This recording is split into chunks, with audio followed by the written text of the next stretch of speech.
Bien, pues sin más preámbulo vamos a la siguiente ponencia sobre el binomio agua y energía en la gestión de las infraestructuras y los servicios de interés general. Aquí en territorios como Almería, dada su fuerte producción agrícola, ¿no?, y la industria agroalimentaria, muchas veces se piensa y se escribe y se habla del agua muy en clave agrícola, precisamente, ¿no? Creemos que ha sido importante también en estos eventos, en este foro, hablar también, digamos, del ciclo integral del agua aplicado, evidentemente, a la agricultura, pero también teniendo en cuenta lo que es, si me permiten la expresión, el agua de boca, ¿no?, que es, en definitiva, lo primero que hay que salvaguardar, que es que los ciudadanos dispongan de agua en calidad y cantidad, ¿no? Bueno, en todo caso, este es un prisma de lo que vamos a hablar ahora y otro prisma es el ciclo integral del agua, porque aquí tenemos un representante, si me permites, del ALTA, de lo que denominamos ALTA o producción y venta al por mayor, un distribuidor de agua público y un tercer ponente que, digamos, pues quizá abunde más en la colaboración público-privada y en algunas repercusiones que el incremento de costes de la energía que afecta a cualquiera de los tres señores que están aquí en la mesa, unos la repercuten, bueno, todos son repercutidos y a su vez echan el balón para adelante, ¿no? Sufridores del coste de la energía. Pues bien, vamos a ver los problemas que les genera ello o las reflexiones a cada uno de ellos, ¿no? Bueno, pues sin más, como son tres, pues les vamos a pedir que sacrifiquen 5 minutos de tiempo cada uno. Nos hablará, bueno, pues ya luego ya iré presentando Javier Alcántara, que es el gerente territorial de Aquamed.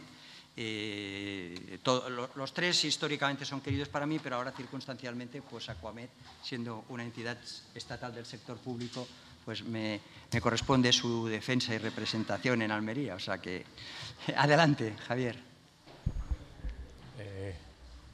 Buenos días a todos.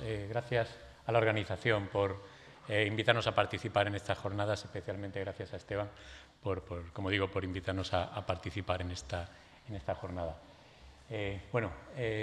Como bien decía Esteban, nosotros, Aquamed, es, por así decir, es una empresa pública estatal, generadora, yo creo, bien conocida en el sector del agua, generadora en este caso, de agua de infraestructuras hidráulicas de interés general en el territorio y en concreto en la provincia de Almería.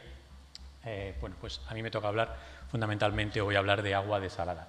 Agua desalada, y en este foro yo creo que viene muy al caso, agua desalada y energía, como he titulado la presentación, porque obviamente no es que vayan unidas, es que son prácticamente la misma cosa, ¿no?, como trataré de explicar en mi presentación.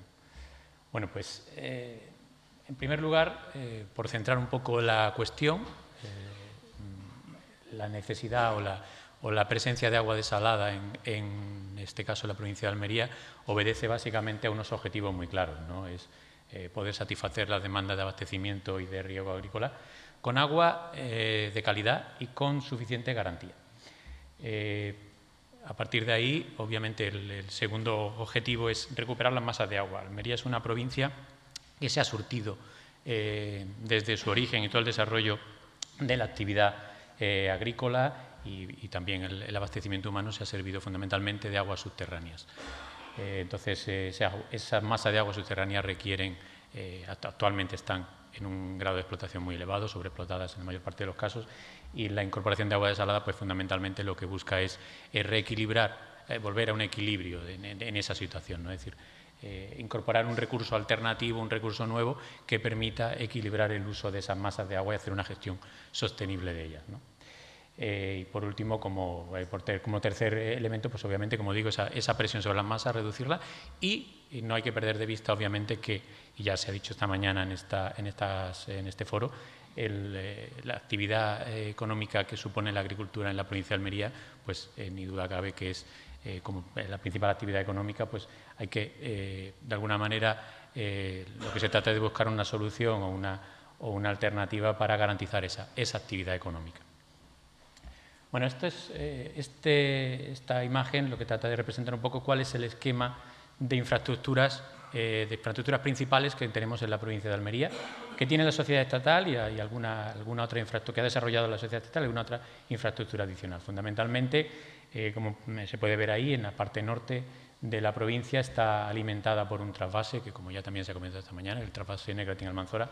Llevamos año y medio con ese trasvase sin funcionamiento. Es un trasvase que está regulado por una ley específica en la que marca unos niveles de reserva tanto en el sistema general de la cuenca del Guadalquivir, que es la cuenca procedente, como unos niveles tanto en el propio embalse del Negratín como en el sistema general de regulación. Eso hace que desde hace año y medio ese trasvase no está funcionando y lamentablemente es muy posible que lo que quede de año nos encontremos en la misma situación, dado que, pues como bien es bien conocido, la situación de la cuenca del Guadalquivir es bastante precaria en cuanto a reservas y para que se recuperen esos niveles pues va a hacer falta que llueva y que llueva bastante, ¿no? Como digo, tenemos ese trasvase que lo desarrolla la sociedad estatal entre los años 2000 y 2004 y en ese mismo periodo se desarrolló otra infraestructura que a día de hoy yo diría, lo calificaría de esencial en la provincia de Almería, que es la planta de Carboneras. La planta de Carboneras, en el municipio del mismo nombre, a día de hoy, pues prácticamente, como se puede ver en esa representación gráfica, está llegando a prácticamente un tercio del territorio de la provincia de Almería. Está alimentando lo que en su origen, para lo que en su origen se construyó, está alimentando lo que es el riego y abastecimiento urbano del campo de Níjar y está alimentando todo el abastecimiento urbano del levante almeriense. Todo lo que es la costa que va entre Carboneras y prácticamente el límite con la provincia de Almería.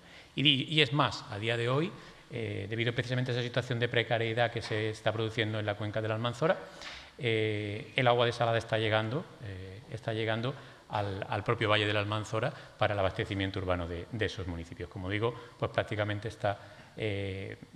influye o tiene distribución en prácticamente un tercio de la provincia.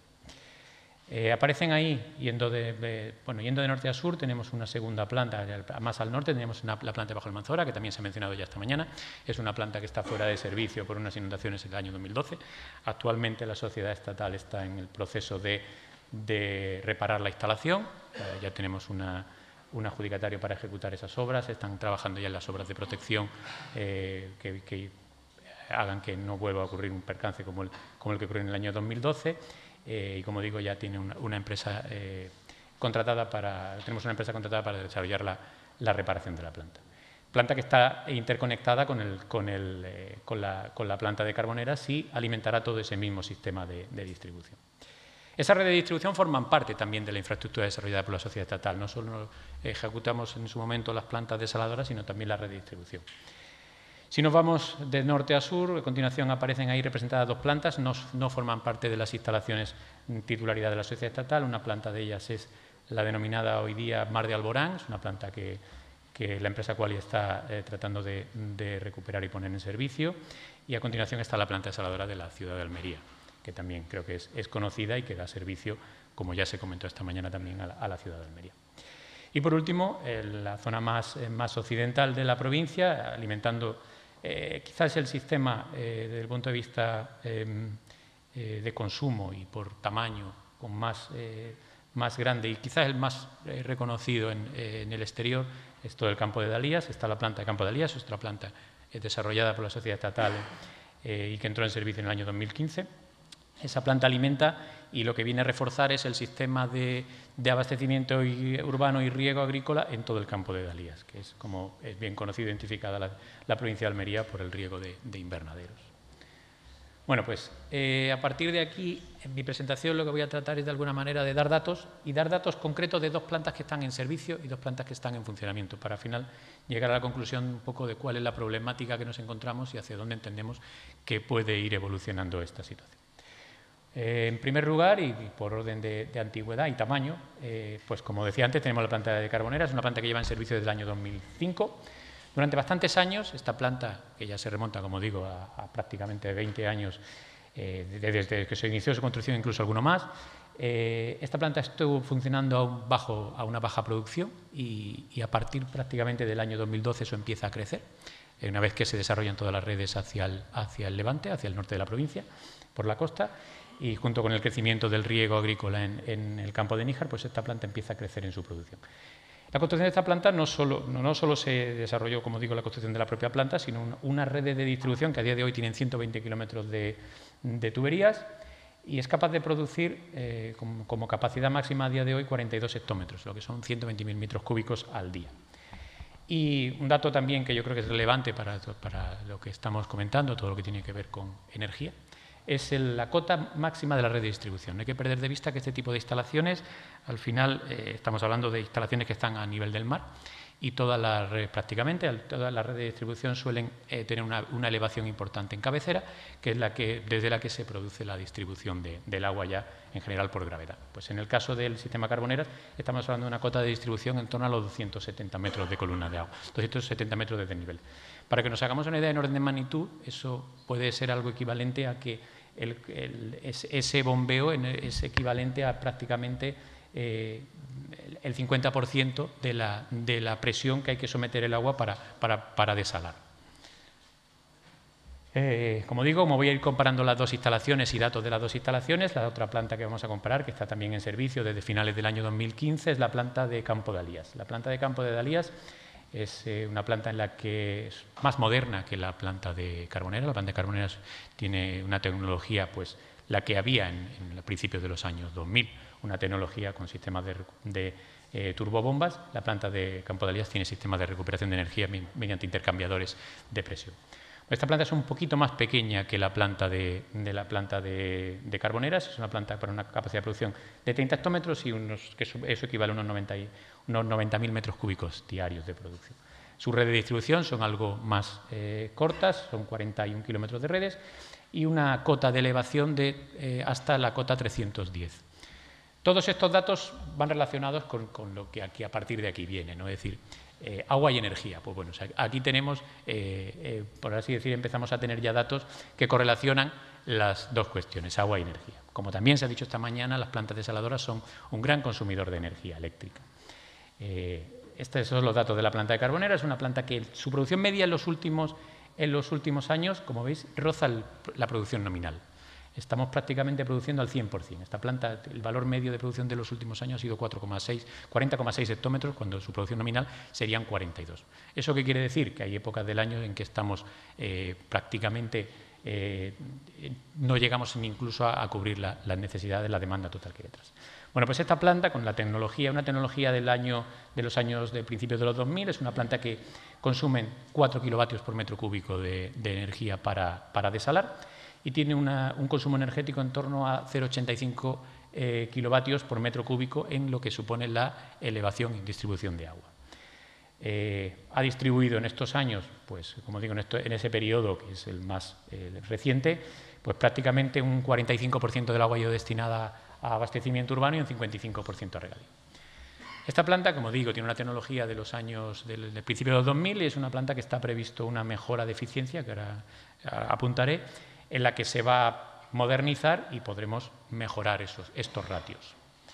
En el caso de la planta de Campo de Alías, pues bueno, pues los datos están ahí. Si Carboneras estaba a un ratio de producción elevadísimo, no quiero decir nada, aquí podéis ver lo que le ocurre a Campo de Alías. Campo de Alías prácticamente es una instalación que no para. De hecho, con el sistema de regulación que tiene, que es prácticamente nulo, cualquier parada de la planta automáticamente en horas está resintiendo el abastecimiento urbano. Esta planta, como digo, es un poco más moderna, estamos en consumos específicos en torno a 3,5 kilovatios y en distribución estamos en torno a 1,1. Podéis recordar que tenía unas alturas de elevación un poco superiores. Y en cuanto a consumo, pues estamos más o menos igual. Estamos en distribución, estamos hablando de que en torno a un 43% se está distribuyendo para abastecimiento urbano a día de hoy y un 57% para riego agrícola. Bueno, pues con estos datos quería hacer una serie de reflexiones y es qué problemática nos hemos ido encontrando para desarrollar en el desarrollo de estas infraestructuras y qué problemáticas siguen teniendo.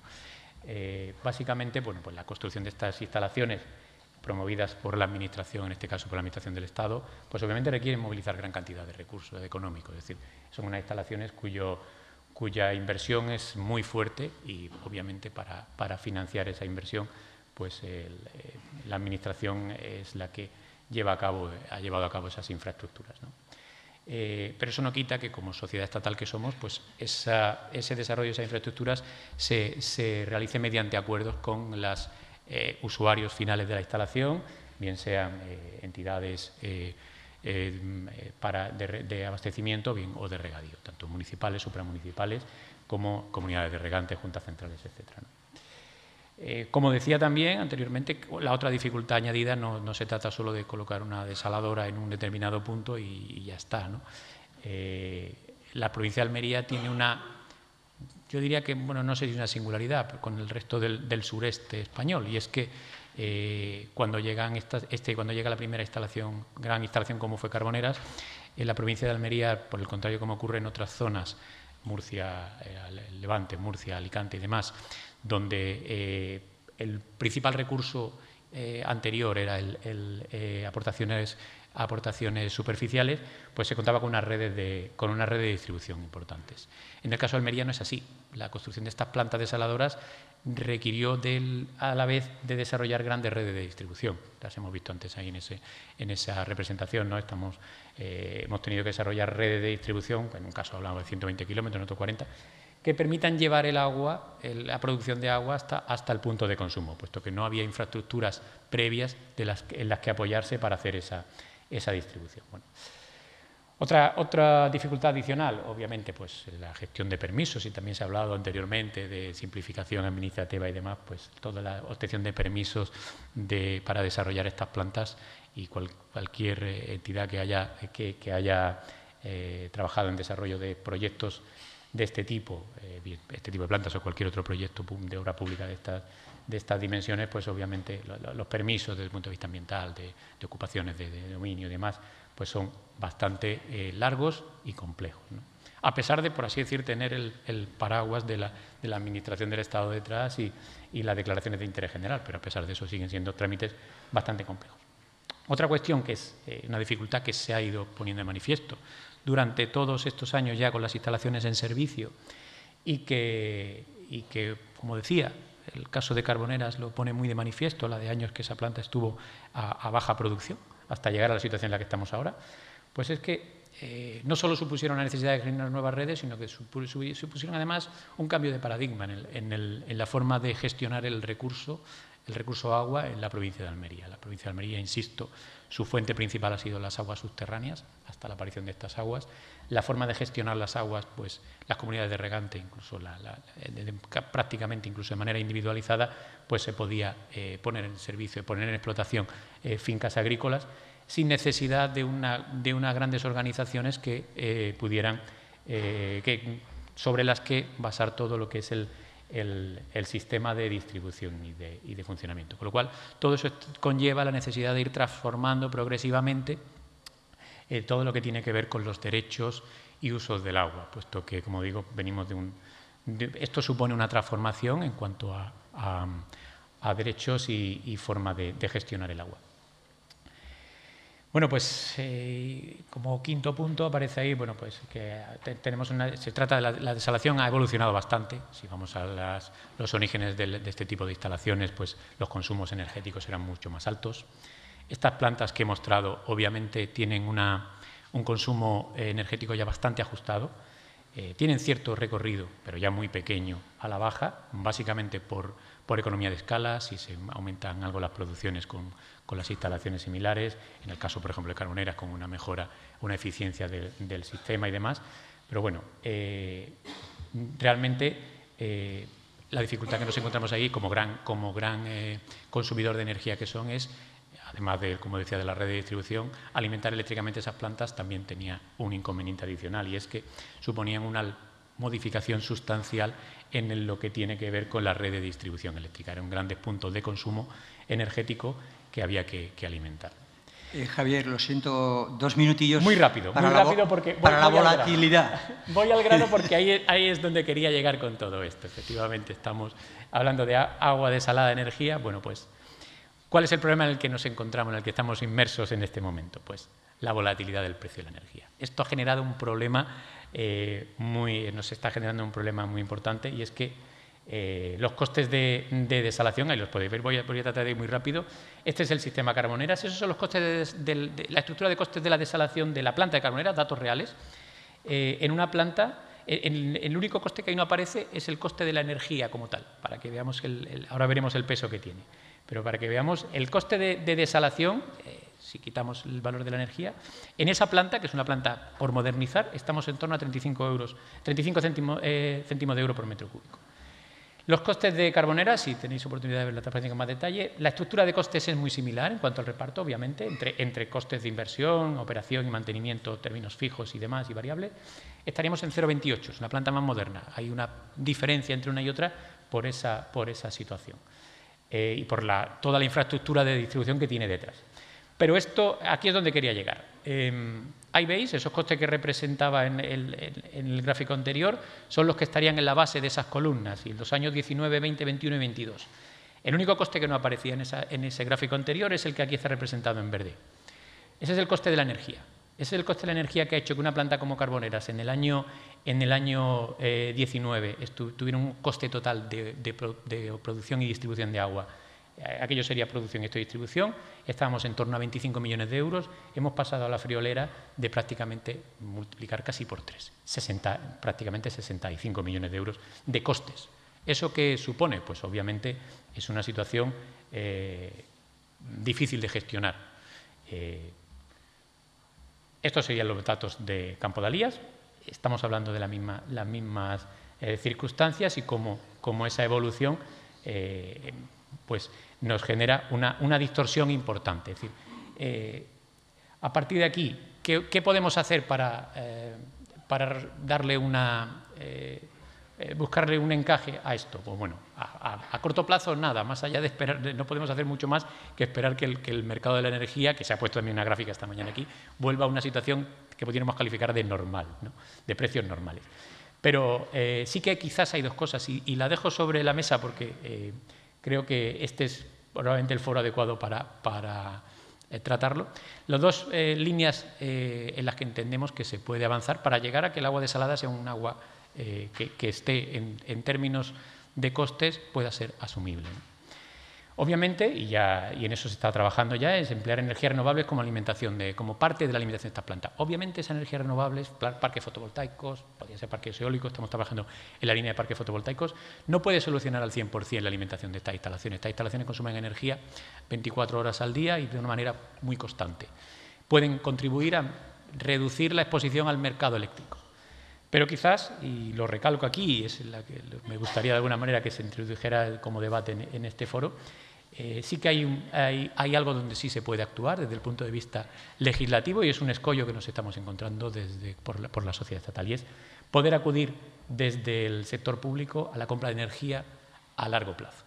Esto es un escollo, como digo, que nos estamos encontrando, no nos permite, la propia legislación de contratos no nos permite ir a comprar energía a largo plazo. Con precios de energía a largo plazo estaríamos hablando de una situación bien distinta, pero, como digo, es un tema que quizás podría ser objeto de debate. El tema de los parques fotovoltaicos, como digo, pues ya se ha comentado también, tiene unas dificultades su desarrollo, pero bueno, en principio es una línea como digo, para contar con en torno al 20% de la energía que consuman esas instalaciones y reducir la exposición al mercado. Pero insistimos en la necesidad de poder acceder al mercado eléctrico en unas condiciones similares a la que accede el sector privado, y en donde los precios de energía a medio y largo plazo, en contratos de medio y largo plazo, son mucho más competitivos. Ya como resumen, y termino, Esteban, perdonad. Bueno, tres, por así decir, reflexiones, conclusiones. El agua desalada en Almería no es un futurible, es un caso real, está en funcionamiento, y solo hay que preguntar a los usuarios de este agua, comunidades de regantes y abastecimientos, el uso que se está haciendo de ella. Como habéis visto, las plantas están a plena producción, están en proyecto todas las ampliaciones de producción de esas plantas, y obviamente están contribuyendo a reducir los consumos de aguas subterráneas, que es el objetivo principal, no hay que perderlo de vista. La subida de precios obviamente nos ha generado una situación sobrevenida que hay que, en fin, entendemos que es una pequeña tormenta que tenemos que pasar todos, pero estamos inmersos ahora mismo en ella. Y a medio y largo plazo, y si es posible acceder a esos mercados eléctricos, bien por la evolución de los mercados, los precios de la energía, bien por poder acceder a mercados a largo plazo, para mí una conclusión muy clara es que costes de energía, que a día de hoy no los vemos, pero sí los hemos visto en épocas anteriores, en torno a 6 céntimos kilovatio, son perfectamente asumibles. De hecho, prácticamente sería el precio que a día de hoy tiene el agua desalada que se está suministrando en base a esa orden ministerial para el regadío, y igualmente podría ser asumible también para el abastecimiento.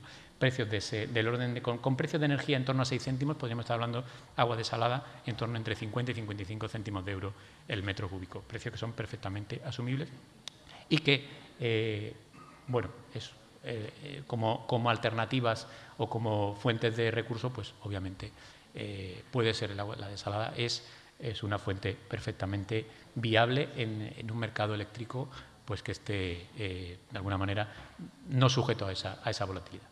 Y nada más. Muchísimas gracias.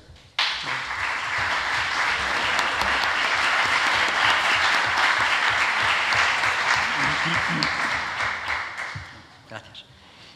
Bien, pues rápidamente tenemos a continuación a Antonio Segura, letrado de Galasa y académico, que nos da la visión de un abastecedor en baja, en términos generales, importantísimo, del Levante almeriense, un instrumento de colaboración público-pública, por tanto, es una institución compleja subjetivamente, pero también territorialmente, ¿no? Y yo creo que del territorio y de esa integración territorial nos va a hablar Antonio Segura. Pues venga, sin más. Sí, buenos días. Ya veo seguramente las apuestas que se están corriendo entre algunos de los asistentes cuando has advertido de que solamente tenemos 10 minutos. Lamentablemente tengo una tremenda y irregular tendencia a extenderme más allá del plazo concedido, pero que prometo esta mañana hacer un especial esfuerzo para que te encuentres confortable en tu labor de control de tiempos. Sin más, primeramente, lógicamente, agradecer la invitación que a Galasa se le ha hecho como representante de una particular forma de gestionar el abastecimiento a las poblaciones en sistemas supramunicipales. De hecho, gestiona uno de los primeros sistemas supramunicipales que ya es conocido incluso en las propias normas recientemente aprobadas del plan hidrológico, conforme nos ha advertido esta mañana. Se conoce en los diferentes sistemas de abastecimiento el sistema Galasa como una peculiaridad justamente de lo que he venido un poco a hablar de las enseñanzas que en nuestra vida cotidiana nos ha ido procurando y que hemos atesorado y queremos hacerlos partícipes. Por tanto, gracias y sin más, bueno, pues hablamos de lo que hemos aprendido gestionando Galasa, que trae agua para sus municipios, los municipios que le integran, desde Guadalajara, por un lado, desde la obra del Negratín, por otro, cuando está activo, y más recientemente, en los últimos años, desde Casta el Agua para parte de sus 27 municipios en los que gestiona el ciclo integral del agua desde la desaladora de Carboneras. Comenzaré diciendo, por ejemplo, que cuando abres el boletín oficial de cualquiera de las regiones de España o incluso la prensa, nos podemos encontrar, por ejemplo, en el boletín oficial de La Rioja, publicado el 28 de septiembre del año 22, la aprobación de un proyecto de construcción de sistema de abastecimiento supramunicipal del Cidacos. Es un río que en aquella región autónoma existe, que dice su propia definición y sus mentores de él, que beneficiará a 20 municipios y a 70.000 habitantes de La Rioja Baja. Declaran sus mentores, en la presentación que se hace en prensa, para hacer uso, dicen, hablando de su finalidad, un uso más racional, eficiente y sostenible de los recursos naturales. Experiencias y proyectos como el indicado han ido jalonando la geografía española en los últimos 30 años y de manera singular en Andalucía han emergido proyectos importantes que han hecho posible que en algunos de los lugares de tradicional estrés hídrico se haga efectivo el derecho humano al disfrute del agua.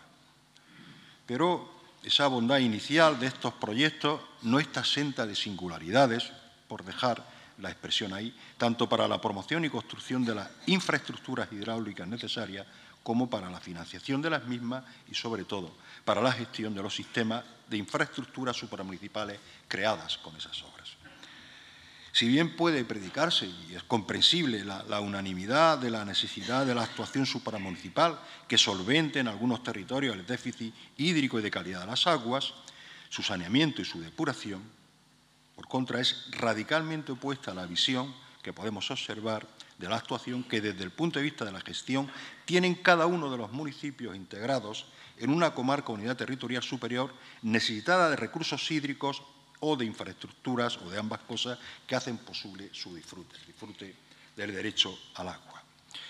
Son llamativos los ejemplos que se pueden poner, para alejarnos, aunque dentro del ámbito de Andalucía, de nuestra provincia, de la provincia donde estamos, de Almería.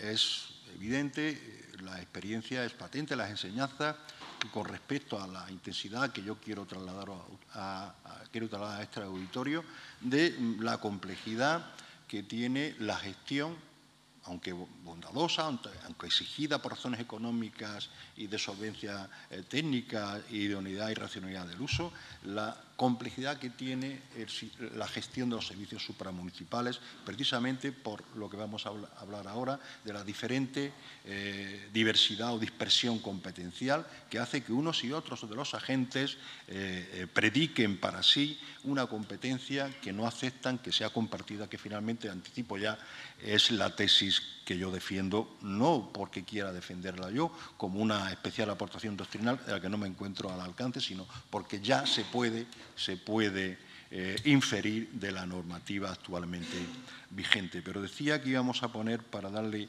un poquito de relevancia, es decir, ejemplos de cómo afecta a esta situación vital de la necesidad de poner en marcha sistemas y infraestructuras de gestión supramunicipal, cómo afecta a la gobernabilidad, a la seguridad jurídica que se predicaba como exigible por parte de las autoridades que al inicio de esta sesión abundaban en esa situación. La experiencia hablaba de GIASA, que es una mancomunidad que crea una sociedad pública y tiene que ver con, de alguna manera, con cierta inquietud, como ese chorreo de municipios, de ayuntamientos que entran, que salen y están claramente perjudicando, sobre pretexto, y seguramente de buena fe, del principio de autonomía municipal y las competencias que claramente se establecen con respecto al sistema, al sistema integral del derecho al uso urbano del agua,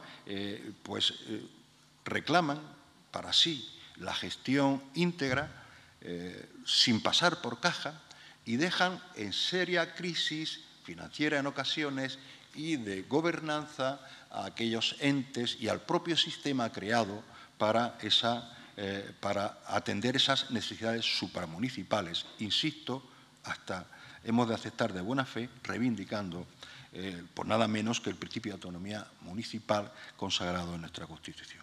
Por tanto, esa situación y estas conductas individualizadas no solo son extensibles o achacables a los ayuntamientos, es que las propias comunidades autónomas a veces dudan con respecto a cómo llevar a efecto su propia competencia en relación con el respeto a los municipios del derecho a una adopción de agua, a una concesión de agua, que en unas ocasiones dentro de esos territorios que obligadamente, en mi opinión, y lo explicaré con posterioridad, tendrían que estar sometidos de forma, insisto, obligada a la gestión supramunicipal dentro de ese órgano, el que sea, que organiza, ya matizaremos cuál es, que organiza ese sistema supramunicipal del servicio de aguas y que, sin embargo, como digo, hasta las propias administraciones competentes a veces dudan en la concesión, en la no concesión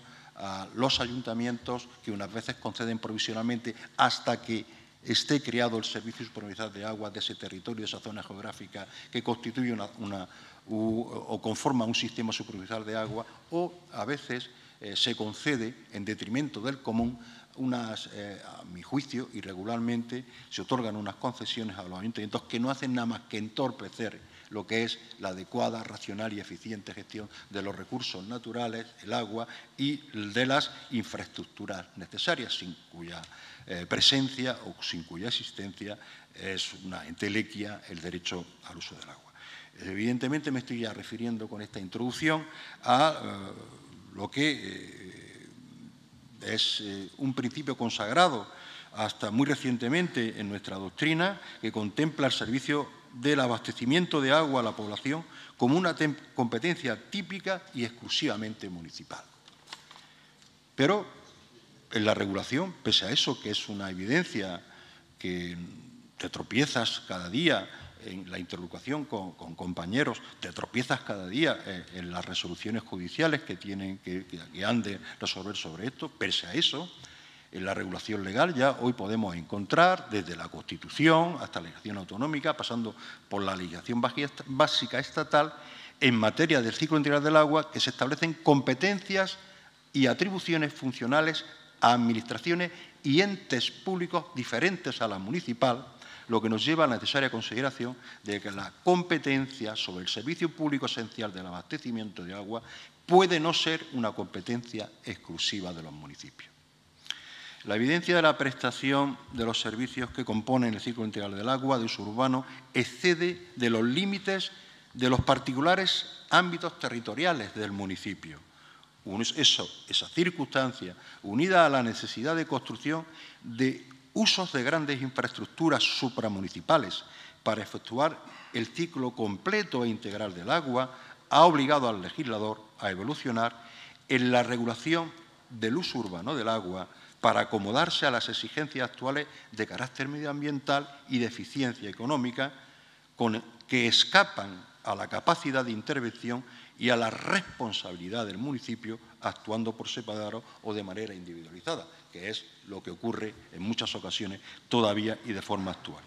La eficacia de la gestión de los servicios de aducción y depuración que se desarrolla fuera del contexto del ámbito municipal, aunque afecte a sus intereses, con frecuencia implica otros intereses supramunicipales en iguales servicios, generando la necesidad de que se configuren asignaciones competenciales a nuevos entes que, dotados de competencia y atribuciones funcionales, garanticen la gestión y prestación de los servicios supramunicipales de aducción y depuración en un ámbito geográfico determinado que integren a 2 o más municipios.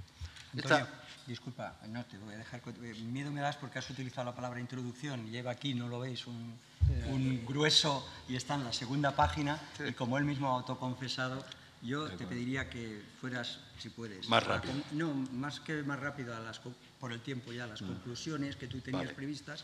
Y esto seguro que no quedará en vano, o sea, estará debidamente publicado. Verás que no he defraudado la amenaza que había hecho. Bien, discúlpame. No, pero que está bien traído porque efectivamente uno tiende a extenderse en demasía. En definitiva, se viene a poner de manifiesto que de un lado aparece circunstancias contradictorias. Una tradicional asignación de una competencia que parecía típica y exclusiva de los ayuntamientos, que tiene su base en la consagración constitucional y el desarrollo normativo, incluido el autonómico, donde aparecen todas y cada una de las competencias en lo que a nosotros nos afecta en el servicio del ciclo integral del agua, residenciadas necesariamente en el municipio. Sin embargo, yo quería llamar la atención aquí que la propia Ley de Bases de Régimen Local, y haré una extensión más detenida, la legislación autonómica nos habla de una competencia inicialmente subsidiaria de las diputaciones, pero que se torna en obligatoria en determinadas circunstancias, particularmente en la previsión que se hace en la Ley de Aguas de Andalucía.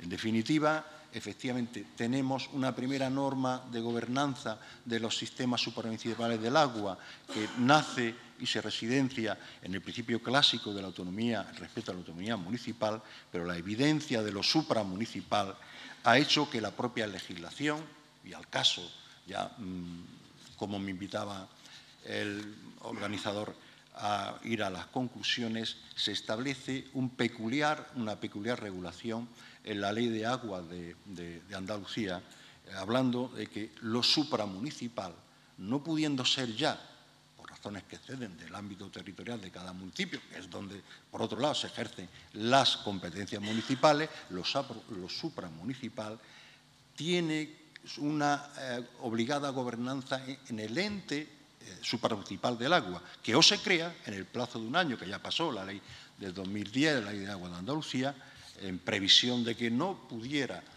llevarse a efecto la creación de esos sistemas, sería la Diputación la que obligadamente tendría que llevar a efecto la gestión de esos sistemas supramunicipales creados. Pues bien, si eso es así, si se establece esa previsión normativa, si además en la propia Ley de Agua, artículo 32 y artículo 34, la Ley de Agua de Andalucía, me estoy refiriendo concretamente, se establece incluso la obligación que tienen los ayuntamientos de integrarse cuando se den estas concurrencias de sistemas supramunicipales en términos de infraestructura gestionados por entes supramunicipales, su obligado incorporación hasta el punto que la propia norma establece la posibilidad de que un acuerdo del Consejo de Gobierno haga inexcusablemente la incorporación de los municipios a los sistemas supramunicipales que estén creados justamente por esa idoneidad y racionalidad de orden técnico y económico. La cuestión entonces es que en foros como este, en ocasiones, tendemos a reclamar reformas normativas, pero antes que eso, que seguramente también tenemos que hacer una lectura detenida de la normativa vigente que seguramente, una lectura atenta, nos lleve a la conclusión de que otra aplicación de la norma está siendo exigible. Y eso es un compromiso compartido de foros como estos que tenemos que hacer, que nuestros interlocutores, nosotros los operadores jurídicos y hasta los jueces tenemos que hacerle comprender que ya no es cierto, porque no está regulado así en la vigente legislación en Andalucía, y me consta que en otras regiones y comunidades de España, no está regulada la competencia del Servicio del Ciclo Integral del Agua como una competencia exclusiva y excluyente de los municipios, sino que es una competencia compartida y en base a esa norma, seguramente, que insisto, que ya es de norma vigente y publicada y de aplicación, tendremos entonces que arrojar o llegar a unas conclusiones diferentes. En definitiva, yo quería poner de manifiesto que ya no es una competencia la del ciclo integral del agua en sistemas supramunicipales, una competencia del municipio, es una competencia en Andalucía del ente supramunicipal de agua de obligada constitución y en su defecto que debe de aplicar o llevar a efecto la Diputación. Para el caso de que hubiera alguna entidad local que dependiera de esa infraestructura supramunicipal, sería obligable al dicho ayuntamiento, a la corporación local que fuere, su obligada incorporación, para evitar, entre otras cosas, situaciones como las que se están dando, en base justamente a ese principio inicial y regla básica de la competencia exclusiva y excluyente del municipio, a su vez, por razón o por mor de la autonomía municipal, pues me voy de los órganos de gestión supramunicipales, no participo en la promoción ni en la gestión ni en la financiación de las inversiones, pero hete aquí que como no hay otra alternativa y tenemos el derecho humano al consumo de agua, el ente gestor del servicio supramunicipal está obligado, en virtud del principio de la continuidad del servicio público o sobre todo de atender los más elementares derechos de la población, a sufragar, a su pesar,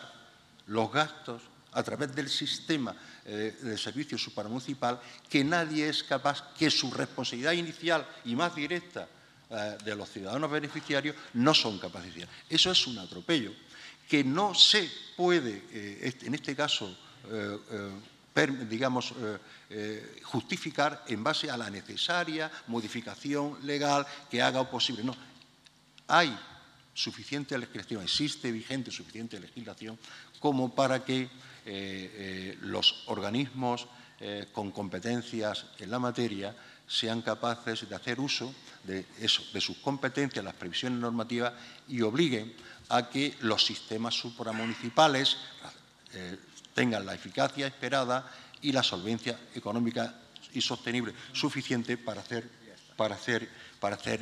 posible esta cuestión. Por tanto, no es un reproche, sino una llamada de atención a que todos los operadores jurídicos teníamos que ser llamados a cumplir la norma que ya existe, no reclamar normas que vengan a resolver situaciones que, aunque sean problemas nuestros, tienen ya respuesta actual en la vigente legislación. Nada más.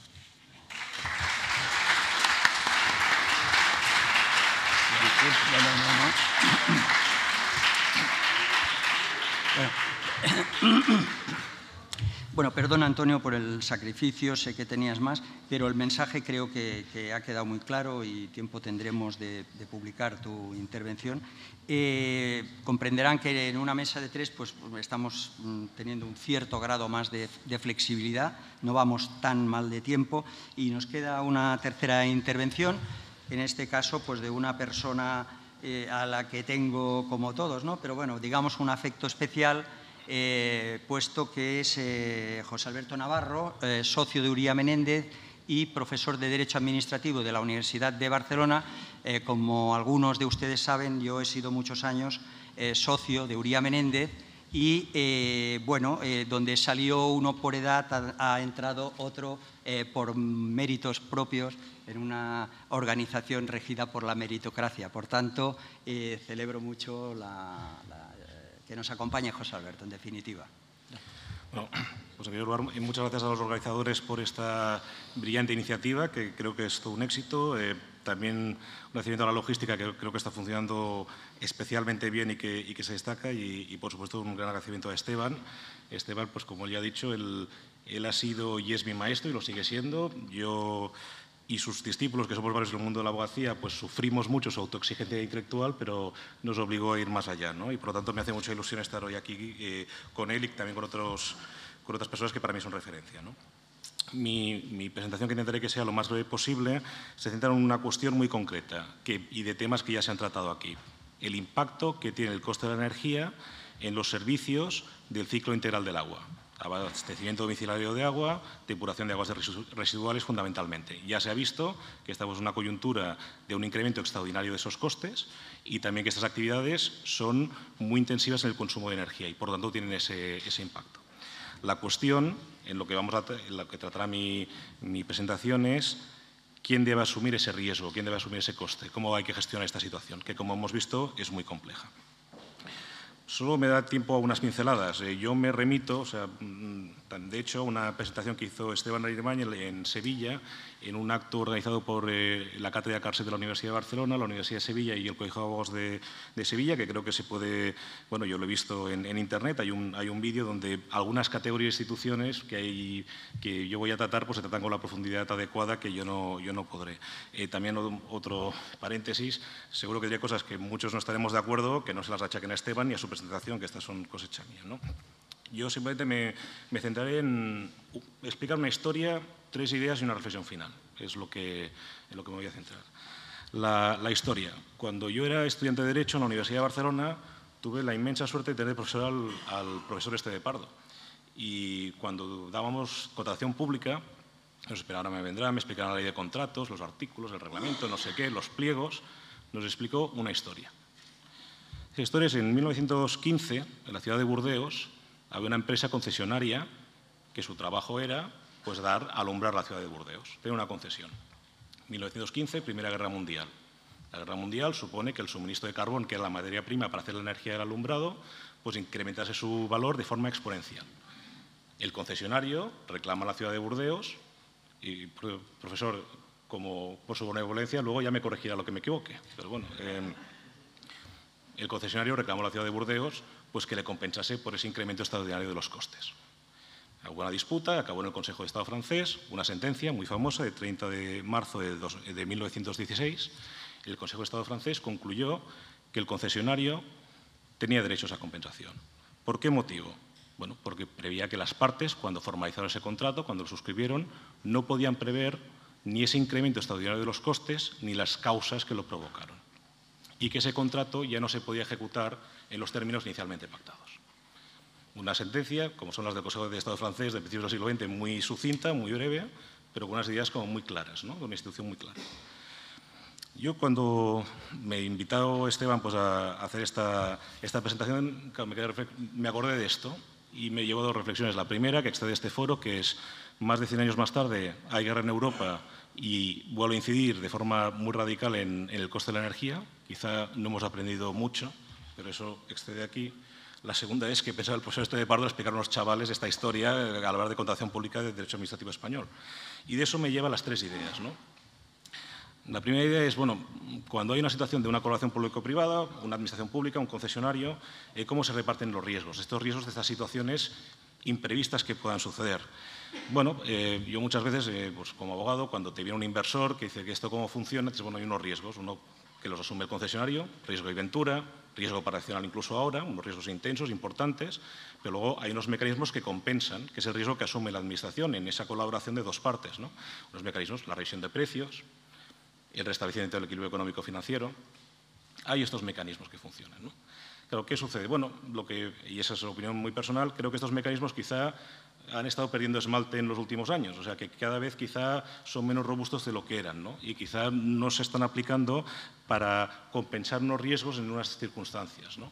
¿Qué tenemos? La revisión de precios. Bueno, la revisión de precios ya en los últimos años prácticamente está ausente, ¿no? Entre leyes de indexación, requisitos adicionales, se aplica poco y unos requisitos de difícil aplicación en algunos casos.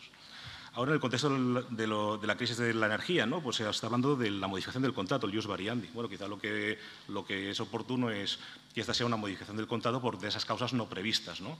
Con las actuales restricciones de las modificaciones de contratos que a veces parecen que es un elefante blanco, o sea que no hace un elefante blanco con una modificación de contratos por lo restrictiva que es.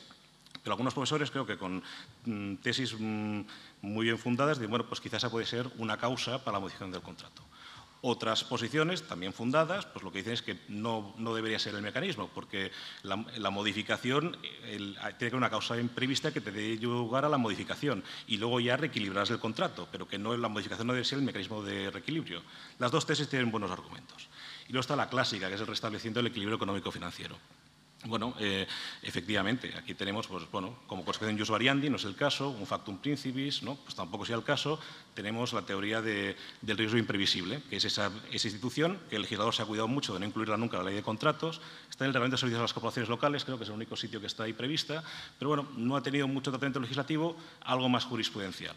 Y es ese mecanismo, cajón desastre, muy quizá conectado con lo de Burdeos, ¿no? Que cuando hay algo que uno no puede prever, que tiene un impacto muy grave en la economía del contrato, pues hay que reequilibrarlo. Porque al final de lo que va es de que la ciudad de Burdeos tenga luz por la noche.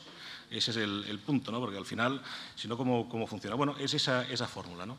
Pero esa fórmula quizá tampoco está muy bien tratada últimamente. Entonces vamos a la segunda idea, de temas que se han tratado aquí también.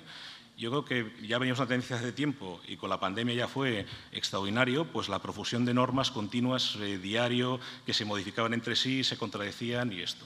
No criticaré a nadie porque no me gustaría a mí haber estado en la posición de tener que dar respuesta a lo que se venía encima, pero ciertamente eso ha generado varios problemas de la seguridad jurídica y uno muy concreto, que es que para estas situaciones extraordinarias, la pandemia en su momento, ahora la crisis energética, hay medidas legislativas por Real Decreto del Gobierno, por el Real Decreto Ley, por el cual lo que se dice es se revisan los precios de este tipo de contratos concretos, contratos de obras, de concesión de obras, y con estos límites.